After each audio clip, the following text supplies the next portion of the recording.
NFL Divisional Round betting market breakdown. Suma, as we look ahead to the divisional round, I'm intrigued by the scoring environment, a big topic of conversation over the course of the season. You were early to the party identifying the low scoring environment that we saw throughout much of the regular season.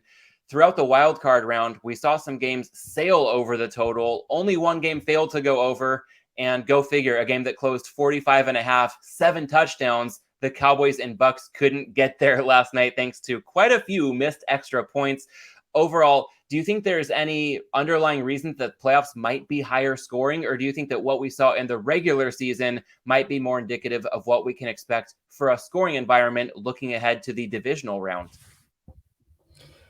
First of all, I think the fact that some games sailed over the total is just simply a small sample variance, because we know that the average error between the total and the final scoring line is on average 11 points. So any total, even though that you believe that the closing line is very efficient, but because of the scoring distribution in the NFL, the final score will on average always be far away from the closing spread or closing total. Spreads are do have a mean absolute error of 10 point something, and totals are a little bit higher because they have more volatility.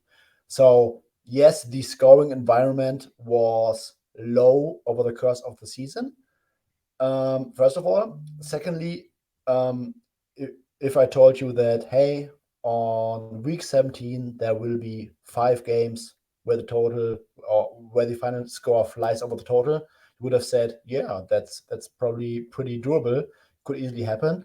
It's just that this week we only had 6 games. So I think there's still a decent chance that out of 6 games, 5 games on any given week in the NFL can fly over the total. And secondly, when it comes to the playoffs, we usually are dealing with better offenses. So we would expect the scoring environment to be different in the playoffs, because just look at the divisional playoffs for the AFC: Trevor Lawrence, Patrick Mahomes, Joe Burrow, and Josh Allen. 4 quarterbacks with top 10-ish offenses. We would expect the scoring environment to be higher than throughout the course of the regular season when we look at all 32 teams. When you mentioned some of the high flying offenses that we see in the playoffs, we can use that as a transition to the first game of the divisional round. Patrick Mahomes and the Chiefs off their bye, hosting the aforementioned Trevor Lawrence and the Jacksonville Jaguars. This game opened Kansas City as high as a 9.5 point favorite, total of 52. Current consensus, Chiefs minus 8.5. That total has ticked up to 53. So Suma, early on in the betting cycle for Jags Chiefs, what do you make of a little bit of money on Jacksonville as well as some money on the over? Yes, we had this matchup in, I think, November already. And at that point, the Jags, I think they closed somewhere around 9.5 points at Kansas City. They hang in the game. They lost by 10 in the end. So you guys who got the plus 10 got a push in the end. I think it was also kind of tight late in the game because you needed the Chiefs to get a final first down instead of kicking a late field goal to go up by 13. And I think since then, we got no new information about the Chiefs. They are just as good as we knew they were back then. But the Jacksonville Jaguars got progressively better. Like their early season variance, especially with those turnovers, went down. Their offense started to click even more. They had all these great comebacks. So there was an arrow that pointed upwards on the Jacksonville Jaguars. So I think it's a logical reaction that we see this number opening lower than we did during the regular season. When it comes to the total, the game back then, I think it ended 30-20 for the Chiefs, but both teams also had a few scoring opportunities where they got stuffed deep into opposing territory. I think that the Jaguars had a turnover on downs deep in Chiefs territory. The Chiefs had, I think, 2 turnovers or something. So we have a game with 2 top 10 offenses, maybe the best offenses in the Chiefs, and the Jaguars as a borderline top 10 offense, and two defenses that are average at best. Like the Jacks defense is not average. The Chiefs defense, they have a significant advantage because they have a defensive coordinator that's very experienced with 2 weeks to prepare. So that's something that could raise the ceiling of the defense. But both defenses on paper are not even average. So makes complete sense in my opinion that this total first is in the low 50s, and that bettors might rather be looking at the over early on than the under. Another matchup that has attracted some over interest early on would be the nightcap on Saturday, the Giants at the Eagles. This one opened Philadelphia -7, total 47. Currently, we're looking at the Eagles up a tick to -7.5, and that total up a full point to 48. So, Suma, maybe some more intrigue on the total. But I've got to ask first and foremost, I know Jalen Hurts' status going to be an X factor. Just how close is he going to be to 100%? But if he's anywhere near full strength, at Kansas City -8.5, Philly -7.5, a Chiefs Eagles teaser sounds too good to be true where it can be found for -120 or better. Is there anything I'm missing, or do you think this is probably going to be that type of teaser that pretty much every bettor with a pulse is going to be banking on this weekend? I think this is going to be the most popular teaser of the season. I mean, you can tease the Chiefs and the Eagles with 2 weeks of rest at home down to below a field goal. I mean, like, you almost have to take this. I mean, it's going to be the most popular teaser, and it might be the squarest teaser on the planet, but it's probably a decent one to snag. And when it comes to the total, is this another case of just, hey, we saw a bunch of points in wild card weekend? So to your point, there can be a lot of noise there, but maybe the market is buying into some signal. Another game where we've seen a quick tick up from an opener, in this case of 47, currently sitting at 48. Yeah, I think that the Eagles, we don't know exactly how close Jalen Hurts is to 100%. My best guess is that he's not 100%, but they would probably run like 97% of the playbook for him. He had I don't remember what that bone is, but that sprain was likely going to cause a lot of pain. And they also said that in week 18, he was in a lot of pain. He can easily play through it, but I wonder whether they might not call 3 sneaks in the game and maybe only two, if you get what I mean. Like Mm-hmm. they might be just a little bit cautious, and when it comes to plays where Jalen Hurts would have to expose himself into bodies of opposing defenders, that could easily happen, and that's like a small uncertainty we're still dealing with in this matchup. I mean, the Giants had a great game against the Vikings, like a phenomenal game. That offense, just from a schematic standpoint, I was really, really impressed. Like taking all the easy layups, using a lot of eye candy, play action. Barkley ran well, but they played against a Vikings defense and a Vikings team where like every guy with a pulse knew that they would be frauds. And the Vikings defense is really one of the worst in the league. And this week it will be a completely different matchup for the Eagles. The Eagles have two good cornerbacks who can play man to man. The Eagles have a very, very stout front, especially on the interior. Like the Vikings have no one on the interior. They cannot push the pocket. And the Eagles with Javon Hargrave, with Fletcher Cox, with Jordan Davis, this will be a completely different matchup for the Giants offense. I would still expect them to put up some points. And on the other hand, the Eagles are going to play against a defense that is, over the course of the season, among the worst in the league, like a bottom five unit. They cannot cover, they can stop the run. Their linebackers are maybe the worst unit in the league. I think that Dallas Goddard is going to go nuts on this defense, and that the Eagles will score. And then when it comes to the total, it probably depends on how bettors view the Giants' chances of scoring. And with the early move from 47 to 48, I think that at least the early week bettors believe that they might have a shot at scoring some points.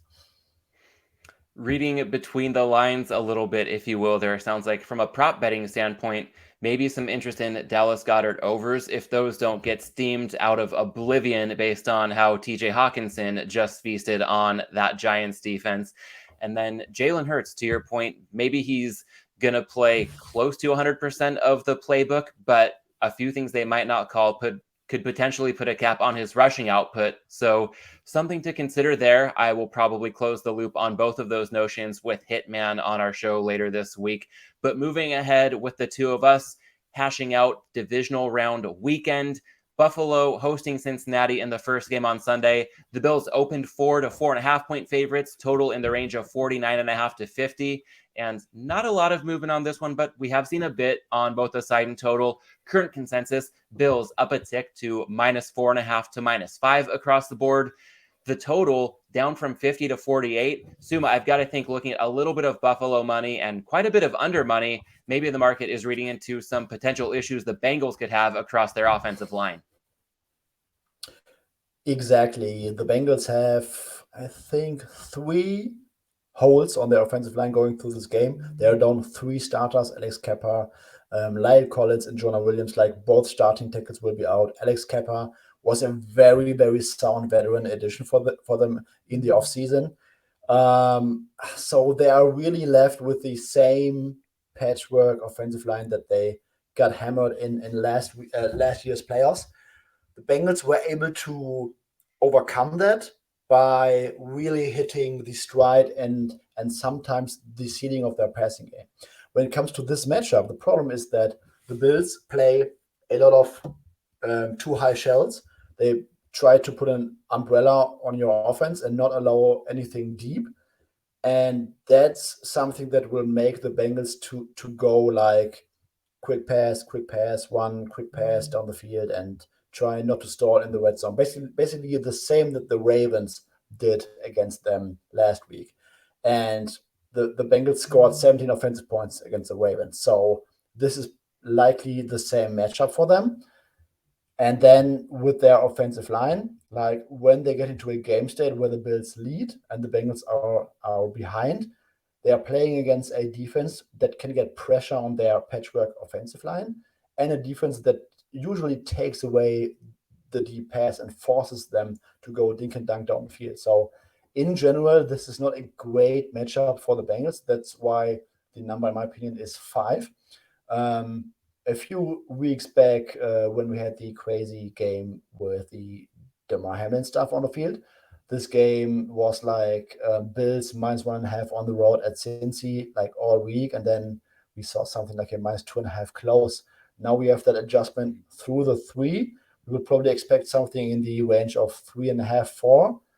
But with the O-line news on the Bengals, this line got pushed to 5. And yeah, it's a tough matchup for the Bengals. And on the other side, the Bengals defense, even though not being that great, they have always found ways to make adjustments on the fly and limit these exploding passing teams. So this is a combination of the Bengals have a tough matchup offensively, and the Bills might not have a field day all game long.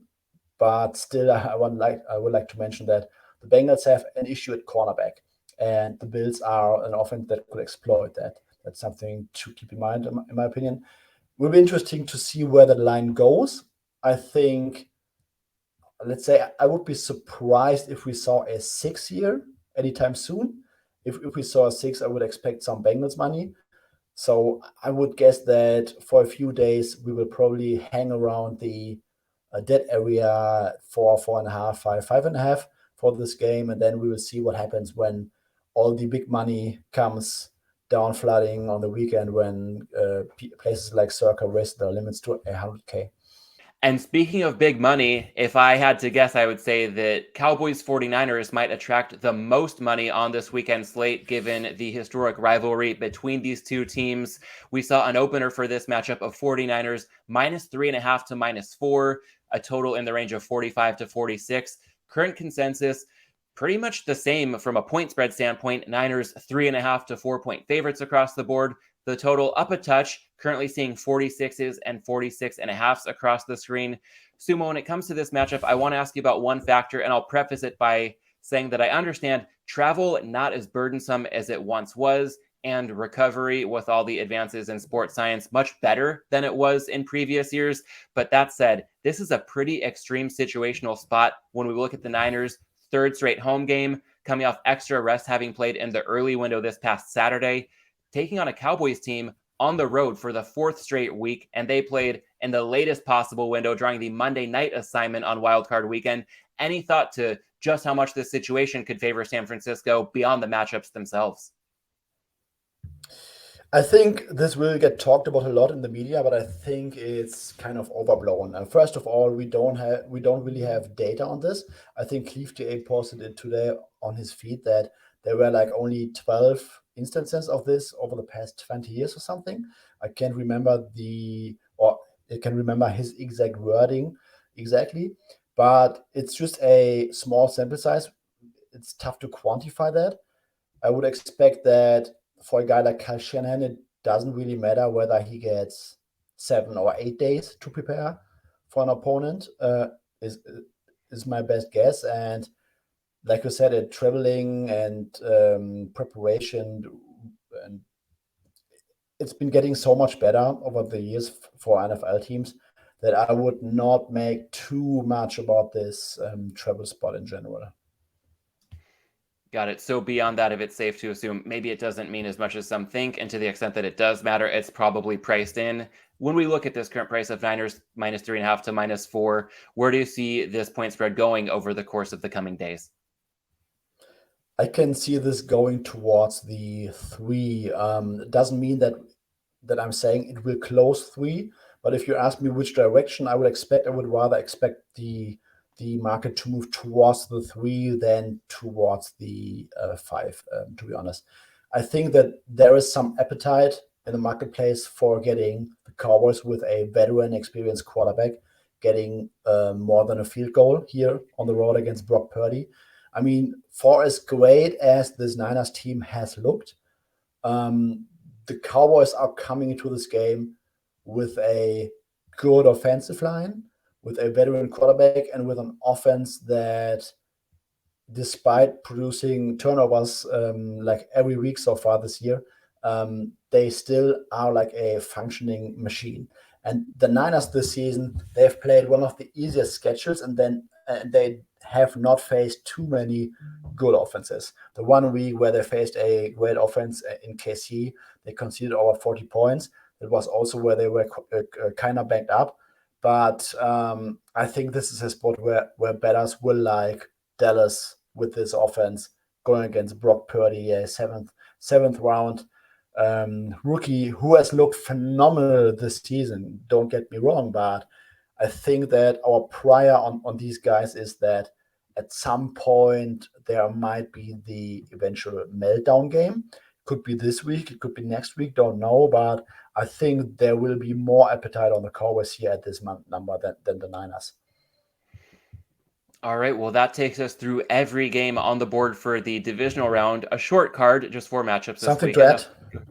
Sure. Something to add. I also, and I know we will do Fabian's forecast later, I also think that there will be appetite for the over here because we are dealing with 2 offenses that are set up very well to have success. Dallas Cowboys defense is overrated in my opinion, and the Niners, for as good as they have been, as I've mentioned, they have not been extremely battle tested. All right. Well, I think for anybody anticipating Fabian's forecast after the rundown of the divisional round slate, there's your answer as far as this weekend is concerned. But Fabian, I think we could also offer a bit of a forecast in the way of conference championship weekend openers. If we want to look at the most likely matchups, probably pitting some mixture of the Bills, Chiefs, and Bengals in the AFC and the Niners, Eagles, and Cowboys in the NFC. Apologies to the Giants and the Jags. We can revisit them next week if they're still alive. But if we think about the heavyweights in each conference, I'd love it if we could do just a rapid fire of the most likely matchups for conference championship weekend, where you think the lines should open up. And let's go ahead and kick off in the AFC. What's the gut reaction if I'm to ask you? Bills, Chiefs on a neutral field in Atlanta. where do you think that line should open? Yeah, first of all, and that thought experiment will be crucial when we talk about Bengals Chiefs, for instance. Like, Mhm. a lot can happen this weekend. Like, for instance, let's say that one team looks really, really, really, really good and completely outperforms expectations or market expectations. That will have some impact on the line next week. So we are trying to make this, let's say, all things being equal, if things play out normal, no injuries, etc., or I would expect these lines to open next week. Mhm. That being said, Buffalo KC, neutral field, dome environment, I think this will be around a pick'em, and then we might see a back and forth to either side. But I can't imagine that books will open, or let's say that early market participants will have a strong stance on either side, letting like more than 1 point. And if it's Bengals Chiefs, do you think we would see a stronger stance taken in that potential matchup? This is interesting because when we get the Bengals at Chiefs matchup, that means that the Bengals had upset the Bills on the road at Buffalo. And that will be a crucial data point that will be incorporated into next week's market number. So Bengals are currently giving 5 on the road at Buffalo. I think if they upset Buffalo and like show a really good game and Joe Burrow overcomes all these offensive line problems, I think that the market will make an adjustment for the Bengals. And I could see this opening in the ballpark of -3.25, like -3, -120 for KC, maybe -3.5. Somewhere like that. I don't think that a flat 3 would be justifiable, but I think, or I would not be surprised if we see, or if we saw a soft 3 or a 3.5 for the Chiefs if the Bengals upset the Bills, which they will need to do in order for this thought experiment to come reality. Yeah, good context there. It's not just these two teams as one might power rate them today, but assuming what would have to happen for these matchups to come to fruition next weekend. Hopping over to the NFC, what do you make the line offhand if we're to envision a potential matchup of the 1 and 2 seeds, San Francisco at Philadelphia? I think Philly will be favorites in both matchups. I think they will be short favorites against the Niners, like -1.5, -2 in that range. And I think Dallas at Philly would be a field goal spread, like Philly -3. But then again, if the Cowboys go on the road in Santa Clara, upset a really, really good Niners team, that might be an adjustment, and we might see something like 2.75, like Philly -3 plus 100 or something. I really like the context you've shared throughout this thought exercise. I want to make clear the purpose of this version of Fabian's forecast, not necessarily to encourage everybody to go out and bet early if there are any discrepancies from the numbers that we've thrown out over the past couple minutes, but really to try to think through the process of getting to the best of the number. And Suma, I think that dovetails nicely with a Twitter thread you posted recently as it pertains to the ever polarizing topic of closing line value.